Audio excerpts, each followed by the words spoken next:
no pude tener mejor trabajo que haber estado en el SENACE y haberlo dirigido.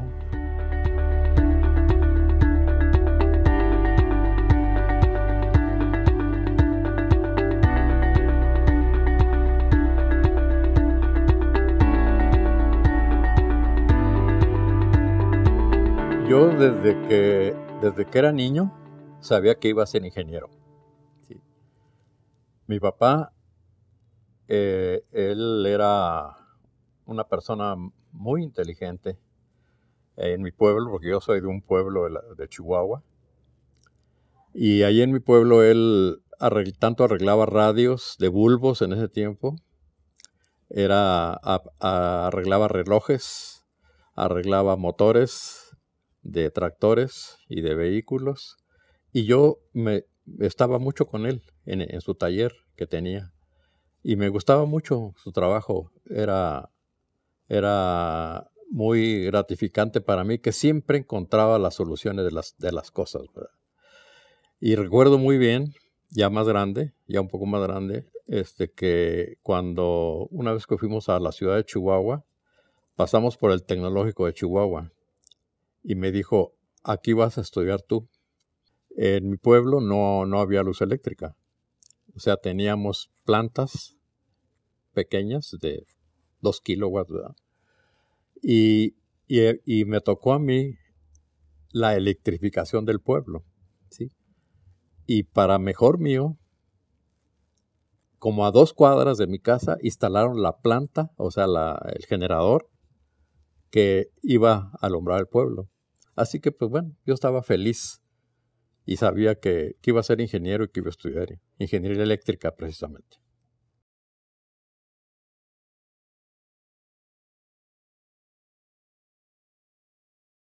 Bueno, ya estando en la carrera, y como que ahí aprendí mucho de saber cuestionar los libros, o sea, cuestionar los planteamientos, a cuestionar los algoritmos que planteaban, ¿verdad? Entonces era una parte muy importante, ¿verdad?, en la formación.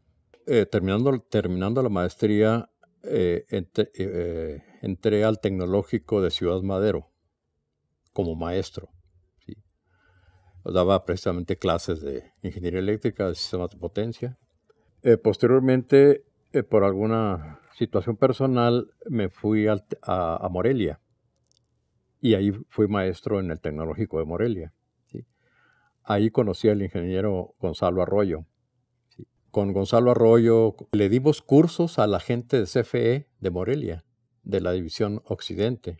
El ingeniero Gonzalo Arroyo posteriormente entró a Comisión Federal y yo lo seguí. O sea, él me jaló, vamos a decir, a Comisión Federal, y fue como entré yo a raíz de esa interacción que tuvimos interesante con impartiendo cursos de maestría a los ingenieros de CFE de la División Occidente.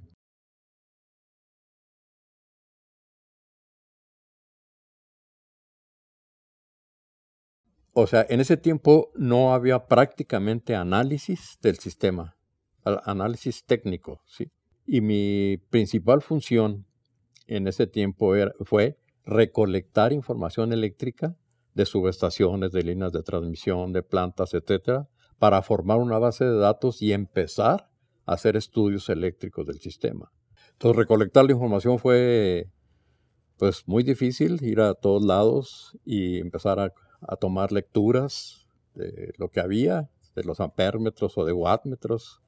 Y mi día a día, pues, era precisamente eso: andar por todos lados recolectando información, empezando a formar las bases de datos junto con la gente de México, la gente del Centro Nacional, para poder empezar a integrar modelos del sistema que pudiéramos incorporarlos con los modelos que obtuvo el de Occidente, el de Noreste, el de Noroeste, etcétera, y poder integrar una base de datos nacional, formar esa base de datos para poder hacer estudios eléctricos, ¿verdad? Esa fue mi principal función dentro del área oriental. Entonces, precisamente ahí empezamos a pensar en que los sistemas de información que teníamos eran muy rudimentarios, que eran muy inexactos y que teníamos que cambiar eso, ¿sí? Teníamos que cambiarlo totalmente, ¿sí? Y eso fue la parte que me tocó organizar después ya como coordinador del SENACE.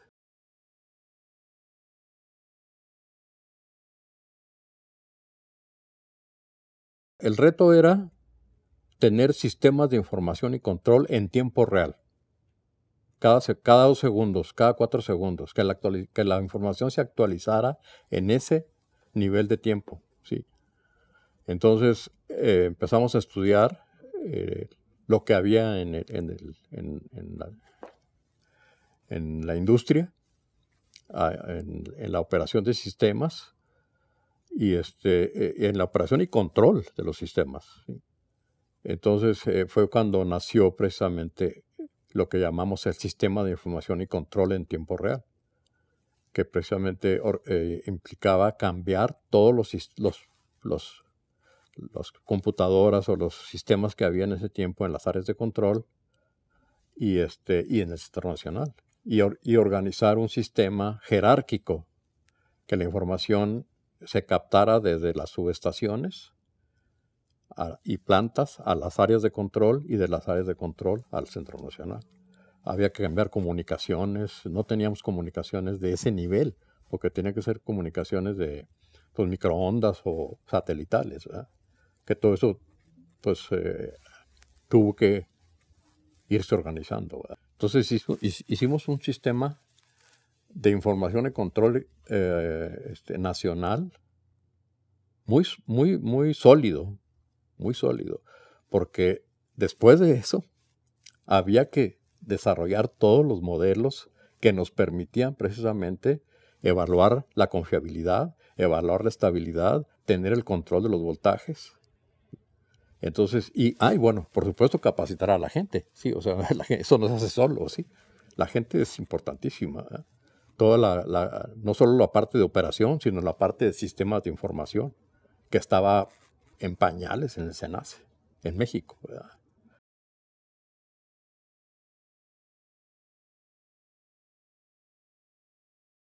Cuando concebimos los sistemas de información y control en su primera etapa, por ahí del 97, el centro alterno estaba en el área oriental. Ahí estaba un grupito de 2, 3 computadoras, ¿verdad?, que estaban copiando la información del Centro Nacional. Nosotros teníamos pensado que en caso de un disturbio grande en México, se podían trasladar los operadores a ese centrito y tomar el control del país, bueno, del sistema interconectado, cuando ya concebimos que este centro de control fuera una imagen, un espejo del Centro Nacional. De tal forma que en tiempo real, en caliente, decíamos nosotros, pues se podía tomar el control desde aquí sin que nadie se diera cuenta, sin ningún problema, ¿verdad? Es que este centro alterno, curioso, permitió que CFE tomara el control de Luz y Fuerza del Centro. ¿Sí? Si no hubiera sido así, difícilmente el director, Alfredo Elías, hubiera tomado la decisión de tomar el control. Porque nosotros teníamos a gente, la tuvimos como no sé si año y medio, en el centro alterno, aprendiendo a operar el área central.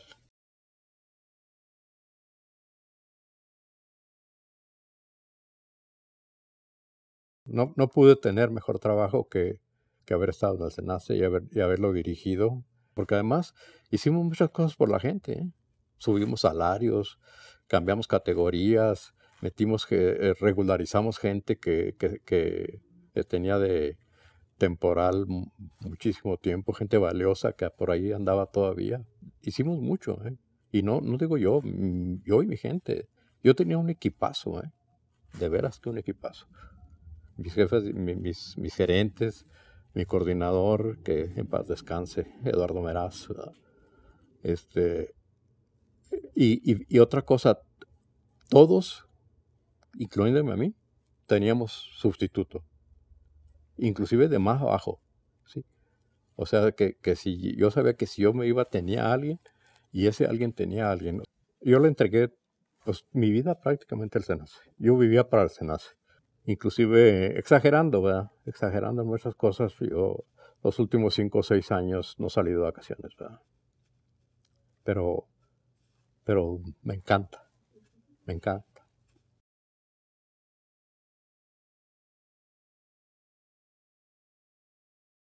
O sea que tienen en sus manos una gran responsabilidad para el país. ¿Sí? O sea, yo creo que, y eres parte de mi orgullo y de mucha de la gente que me tocó, de que sabes que tus decisiones, que tu compromiso impactan no a un grupo, no en una industria, no, impactas al país.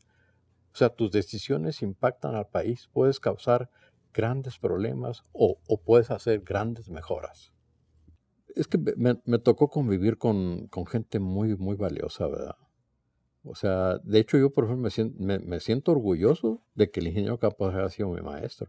No que me haya dado clases en Laura y eso, de cómo en el campo me enseñó. Yo me siento muy orgulloso de haber estado con ellos y, por supuesto, hacia abajo, bueno, vamos a decir, colaboradores, grandes colaboradores de los cuales también me siento orgulloso. Pero la administración también fue muy importante, ¿sí? O sea, la gente que no son los técnicos, son los administradores. Y a mí me tocó también una gente también muy comprometida y que sabía mucho de lo que queríamos y que nos apoyó también mucho en eso, ¿verdad? Cuando hablo de la organización de los cursos y de toda la logística y de cómo nos movíamos, etcétera, etcétera, los contratos con ABB y con otras empresas, pues están ellos allá atrás, ¿verdad? Sí. Y eso también es gente muy comprometida. Me tocó gente muy comprometida también en la parte administrativa. Y creo que también hay mucho que agradecerles ahí porque pues sin eso no camina la cosa tampoco, ¿verdad? Somos el SENACE y somos parte de la historia.